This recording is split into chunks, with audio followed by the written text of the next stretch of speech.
Moi, je m'appelle Éric Gravel, je suis réalisateur de long métrage. Je suis un Québécois qui vit en France depuis 17 ans.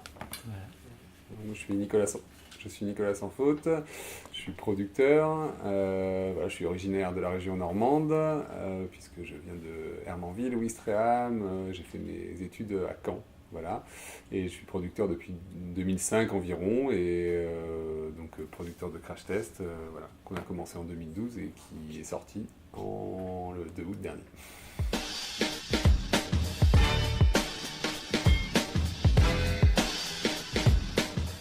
Au départ, j'avais le goût de raconter l'histoire d'une jeune femme. Ça m'intéressait de raconter l'histoire d'une femme, parce qu'au cinéma, je trouve que c'est des films que j'aime voir, des films avec des femmes, des films avec un personnage principal féminin fort. Et donc, de là, s'est greffé une histoire autour des délocalisations. Aglaé, c'est le personnage principal, est une jeune femme qui apprend qu'on va son usine va fermer et elle est délocalisée en Inde et elle accepte de suivre l'usine et d'aller reprendre son boulot là-bas. Et donc, elle part avec 2 collègues de travail là-bas. Donc, l'idée de Crash Test Aglaé vient de l'idée de vouloir raconter l'histoire d'un anti-héros féminin, d'une jeune femme qui doit s'accomplir et qui n'a rien pour elle au départ. Et à ça, j'ai greffé l'histoire d'une délocalisation, parce que dans mon coin, moi j'habite la Bourgogne, et en Bourgogne, il y a eu quelques délocalisations pour les dernières années. Et on proposait beaucoup à des femmes, en fait, où on fermait l'usine, de les délocaliser dans un autre pays. Et donc, de là, s'est créée l'histoire de Crash Test Aglaé, d'une jeune femme qui essaie de s'en sortir malgré la délocalisation de son usine.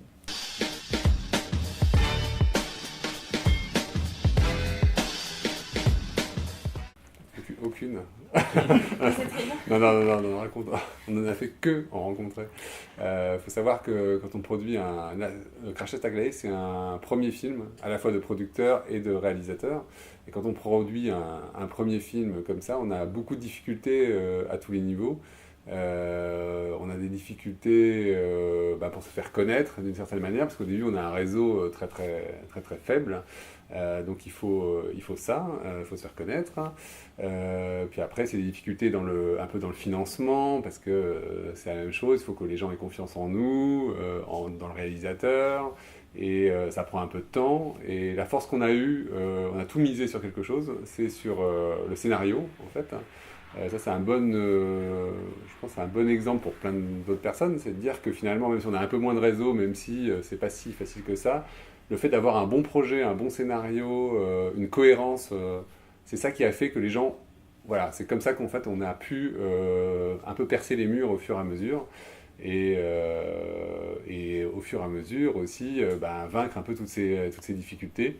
Et après on en a eu d'autres qui ont été des difficultés dans la réalisation pure du film, c'est-à-dire pendant le tournage, où en fait comme c'est un road movie, c'est très complexe en fait à faire, il faut bouger tout le temps, il y a énormément de jours de tournage, il y a des difficultés régulière, parce qu'on est dans des pays aussi qui sont pas forcément habitués à tourner comme on est habitué à tourner, parce qu'on a tourné au Kazakhstan, on a tourné en Inde, on a tourné en Pologne et un petit peu en Suisse, et tout ça, c'est pas simple, il faut emmener les gens avec nous, il faut aller dans des coins très reculés. Quand on était au Kazakhstan, on était dans des déserts, dans le Kazakhstan il n'y a plus d'hôtels quasiment à partir du moment où on quitte Almaty, qui était la ville principale.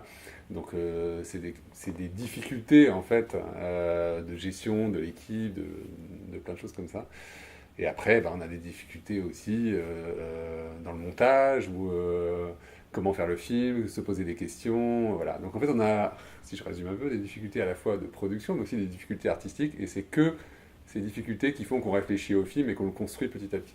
Voilà. Ces difficultés, ça vous fait avancer, ça je sais pas. vous renforce. Qu'est-ce que tu en penses? Ça nous renforce en fait. Ah ben oui, inévitablement. Je pense que chaque film est une expérience un peu différente. Chaque film a ses difficultés qui sont propres à son histoire. Donc c'est vrai que nous, étant dans un road movie, c'est vrai que ça vient avec cette espèce de lot de difficultés. Et c'est pas comme si on tourne un road movie après un autre. C'est-à-dire qu'on découvre l'expérience du road movie au moment où on le tourne. Donc c'est vrai que ça nous a mis dans cette situation d'avoir à tourner une scène et se dire, bon, on a terminé à cet endroit-là et là, on va tourner l'autre scène et on ne revient pas en arrière. Donc, c'est un peu une des particularités du road movie, je dirais. Je pense que chaque film a un peu ses propres difficultés. C'en était une. Ça fait partie de ces dizaines et dizaines de difficultés qu'on retrouve sur un film, parce qu'un film est en soi, je pense, un ensemble de difficultés qu'on arrive à combattre et qu'on arrive à surmonter. Oui, en tout cas, il ne faut jamais laisser tomber. Mais voilà. C'est juste la leçon. C'est qu'il faut se battre tout le temps et bon, au final, ça marche.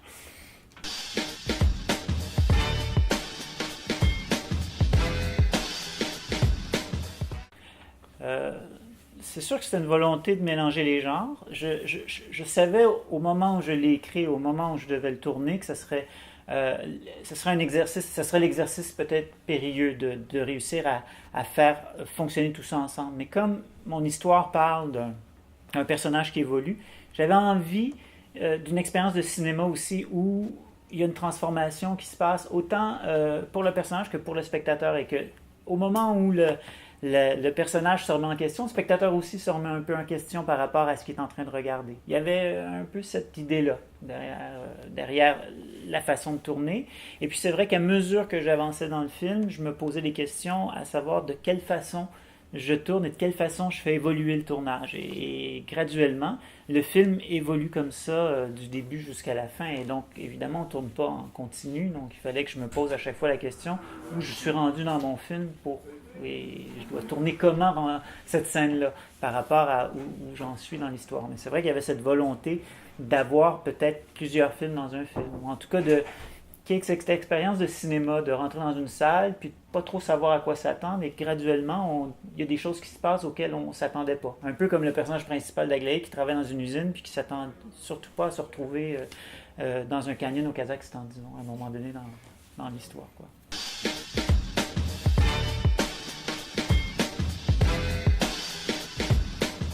C'était une petite particularité que j'ai voulu lui donner sans trop l'accentuer, mais qu'on voit qu'elle avait ça. C'est une façon d'exprimer peut-être sa psychorigidité. C'est une fille qui veut garder les choses comme elles sont, qui a vécu un passé aussi un peu compliqué et qui veut se sécuriser d'une certaine façon, qui veut verrouiller les choses.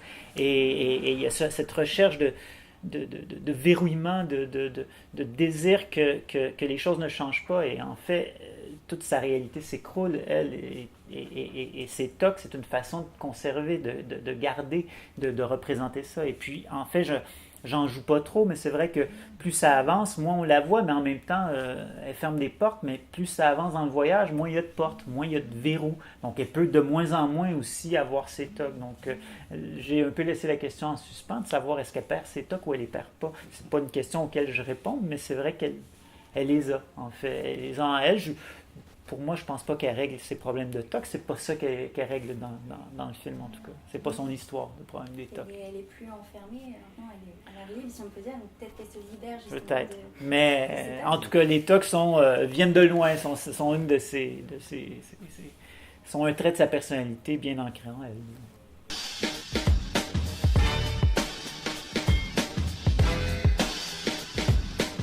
En fait, étant québécois, j'ai découvert Kino par l'entremise d'amis. Je vivais déjà en France lorsque Kino a démarré. Et en fait, j'ai des amis qui m'ont parlé de Kino, qui m'ont dit « Je pense que tu aimerais ça », parce qu'ils voyaient que je faisais mes trucs dans mon coin. Et c'est vrai que j'étais à Montréal, j'ai découvert les kinos à Montréal presque un an après que ça a été commencé. Et j'ai importé en France le concept de kino à Paris que j'ai fondé avec un ami comédien. Et on a commencé à Paris. On était la première cellule en dehors de kino au Québec.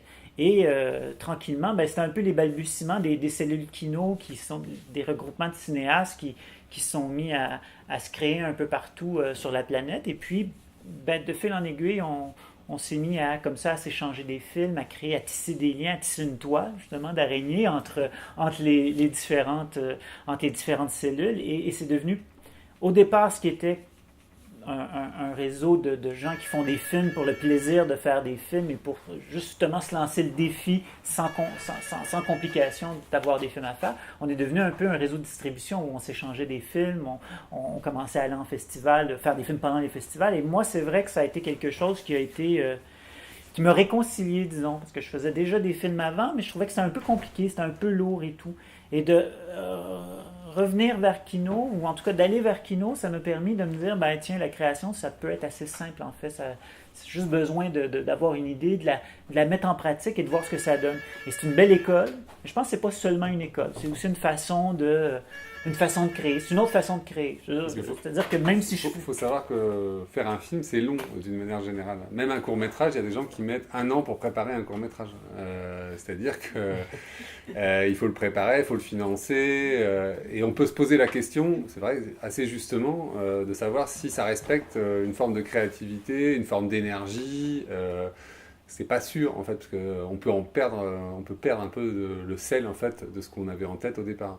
Et c'est vrai que les kinos, ça sert à on voit tout de avoir suite quelque le chose résultat. très très vite en fait. On voit le résultat tout de suite et on peut en faire beaucoup et on peut apprendre beaucoup. En fait, d'une certaine façon, ce que j'aimais bien à Kino, parce que là c'est vrai que j'ai moins eu le temps d'en faire avec le long métrage, mais ce que j'aimais beaucoup à Kino, c'est qu'on pouvait faire un essai, le présenter à des gens. On a des retours et on en refait un autre aussitôt. Et donc, ça fait qu'on a rapidement une dynamique de création où on montre des choses et on a les retours et on refait des choses et on corrige nos erreurs et on fait des...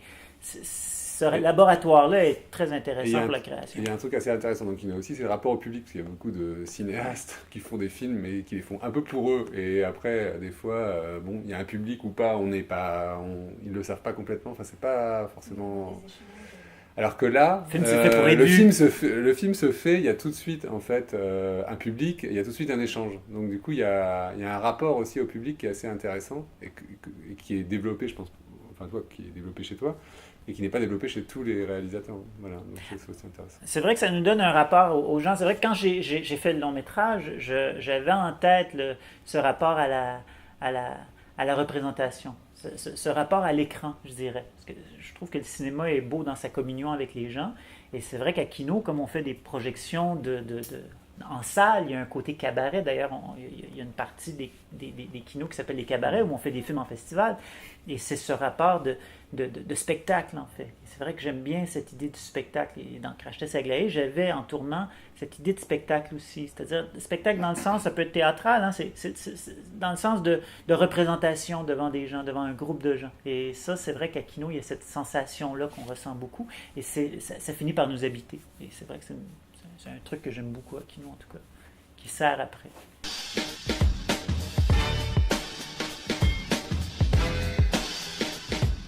Oui, je travaille sur d'autres projets, j'ai plusieurs idées en cours. Disons que le premier a pris quand même un certain temps à faire, donc on a le temps entre les moments où on attend les subventions, où on attend des réponses de financement.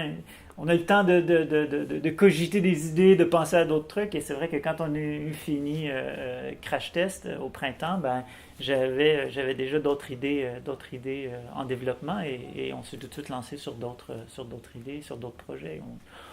On est en train d'écrire les prochains.